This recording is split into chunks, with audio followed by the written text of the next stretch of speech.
नमस्कार दोस्तों, आज हम तुलना करेंगे भारत और इंडोनेशिया की सैन्य क्षमताओं की। आइए जानते हैं कौन सा देश किस मामले में आगे है। दोस्तों, किसी भी देश की सुरक्षा उसके सैन्य बल पर निर्भर करती है। एक मजबूत सैन्य बल ही दुश्मनों को देश की सीमाओं से दूर रख सकता है।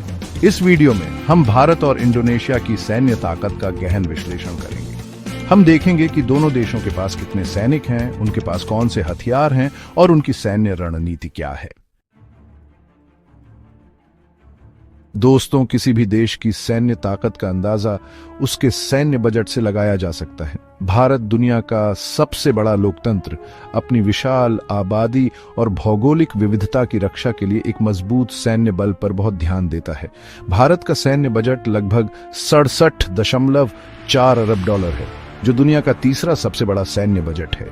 यह बजट नए हथियारों की खरीद, सैन्य अभ्यास और सैनिकों के प्रशिक्षण पर खर्च किया जाता है। दूसरी ओर, इंडोनेशिया एक द्वीपीय राष्ट्र होने के नाते अपनी समुद्री सीमाओं की सुरक्षा पर विशेष ध्यान देता है। इंडोनेशिया का सैन्य बजट लगभग 8.3 अरब डॉलर है। यह स्पष्ट है कि भारत का सैन्य बजट इंडोनेशिया के मुकाबले बहुत बड़ा है।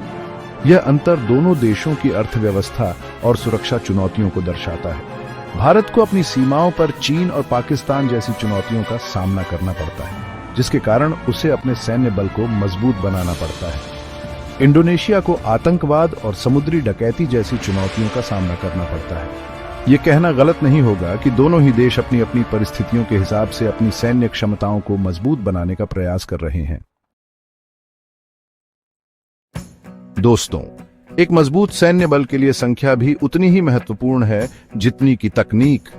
भारत अपनी विशाल आबादी के साथ दुनिया की दूसरी सबसे बड़ी सेना का दावा करता है। भारत के पास लगभग 14 लाख सक्रिय सैनिक हैं, जो देश की सीमाओं की सुरक्षा करते हैं और प्राकृतिक आपदाओं के समय राहत अभियानों में भी महत्वपूर्ण भूमिका निभाते हैं। इंडोनेशिया के पास लगभग 3 लाख सक्रिय सैनिक हैं। यह संख्या भले ही भारत से कम हो, लेकिन इंडोनेशियाई सैनिक अपनी वीरता और समर्पण के लिए जाने जाते हैं। दोनों देशों की सेनाओं में थल सेना, नौसेना और वायु सेना शामिल है। भारतीय सेना को उसकी पेशेवरता और अनुशासन के लिए दुनिया भर में मान्यता प्राप्त है। इंडोनेशियाई सेना ने भी आतंकवाद विरोधी अभियानों और शांति स्थापना मिशनों में अपनी क्षमता साबित की है।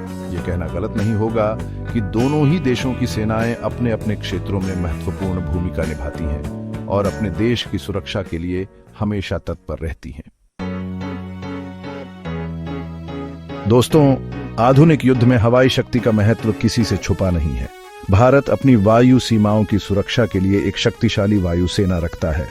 भारतीय वायुसेना के पास लगभग 2100 लड़ाकू विमान हैं, जिनमें सुखोई 30 MKI, MiG-29 और राफेल जैसे आधुनिक लड़ाकू विमान शामिल हैं। इंडोनेशियाई वायुसेना के पास लगभग 400 लड़ाकू विमान हैं, जिनमें F-16 और सुखोई 30 जैसे लड़ाकू विमान शामिल हैं। दोनों देशों की वायुसेनाएं अपने पायलटों के कौशल और रणनीतिक क्षमताओं के लिए जानी जाती है। भारतीय वायुसेना ने 1965 और 1971 के युद्धों में अपनी क्षमता साबित की है। वहीं इंडोनेशियाई वायुसेना ने भी आतंकवाद विरोधी अभियानों में महत्वपूर्ण भूमिका निभाई है।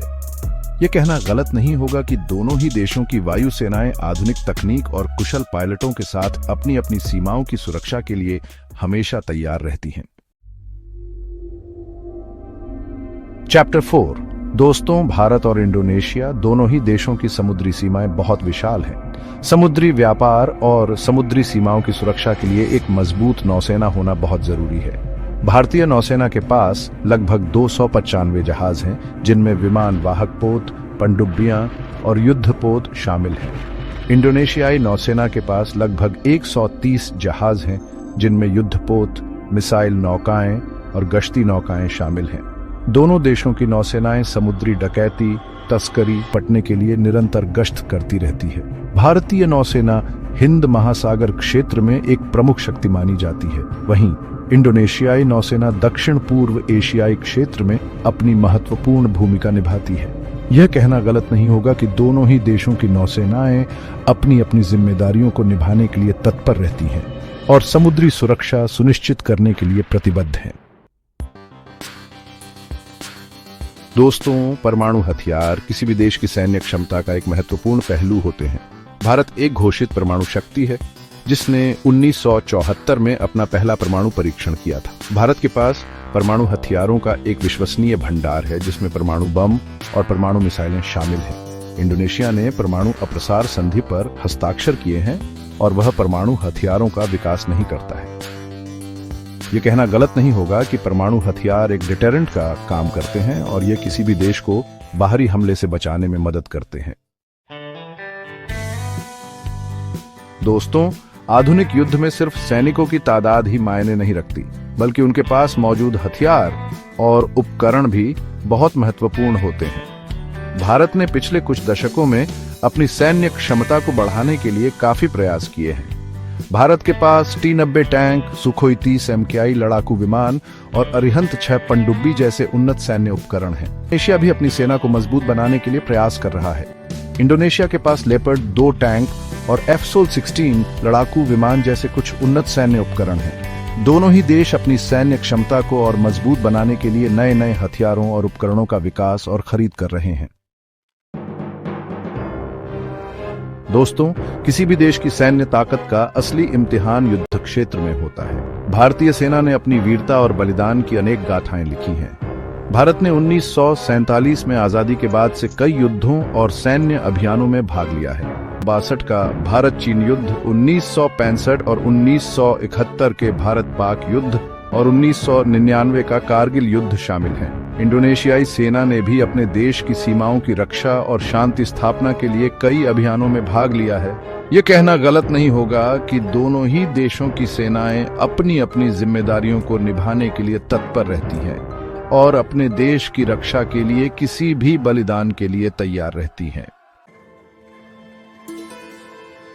दोस्तों, यह थी भारत और इंडोनेशिया की सैन्य क्षमताओं की तुलना। दोनों देशों की सेनाएं अपने अपने क्षेत्रों में महत्वपूर्ण भूमिका निभाती हैं और अपने देश की सुरक्षा के लिए हमेशा तत्पर रहती हैं। ये याद रखना जरूरी है कि किसी भी देश की सैन्य ताकत सिर्फ उसके हथियारों और सैनिकों की तादाद से नहीं, बल्कि उसके सैनिकों के जज्बे, जोश और देशभक्ति से भी तय होती है। उम्मीद है कि आपको यह जानकारी पसंद आई होगी। अगर हाँ, तो लाइक और सब्सक्राइब करना ना भूलें। धन्यवाद।